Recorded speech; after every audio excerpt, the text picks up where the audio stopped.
I totally understand the value of not wanting to serve with a prime minister who is under indictment and going to trial. But given the combination of two factors, one is the corona crisis. Number two, the opportunity that he has agreed in 18 months to step down. If that is your goal, that he will not be prime minister, let the people of Israel see someone else in that role. This is a golden opportunity for that. In Yair Lapid's case, I think he could have been foreign minister. I think he could have been a very good foreign minister. And imagine if they came into this government with 16 more seats than Benny Gantz is coming in with, and how much influence they can have. There's a certain point in time where we need to come together and govern. Israel cannot go through a fourth election cycle. And I feel, therefore, that Benny Gantz, people are saying he's ruined his career. It's possible. But if he did so, Israel really was before everything else for him, and he did what Israel needs at this time, a strong, wide government where all factions are coming together to deal with this economic and health crisis like we've never had before.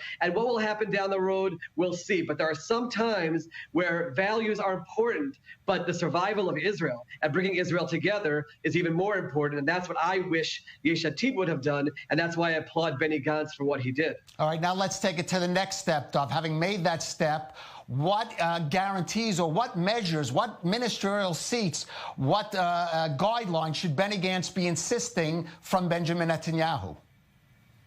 He certainly has asked for a lot. He's asking for dividing the government 15 ministries to each, which is a proportion which is much larger for Benny Gantz. And he's asked for the defense ministry, and he's asked for the foreign ministry. To be honest with you, I would have hoped that he would have stuck with his guns and kept the health ministry away from the hands of Yaakov Litzman, who's there now, who's under investigation for really horrible things. And also, many people are blaming the past leadership of the health ministry for where we are. But I wish he would have taken hold of that as he leads us forward. But most importantly, he has taken control of the justice ministry, the communications ministry, areas where there was abuse from the previous governments and people felt far overreaching from the executive branch. He's trying to find that balance of, the one hand, giving Netanyahu what he needs to be able to continue with this government and give up the premiership in 18 months, while on the other hand, trying to have those checks and balances to make sure that there aren't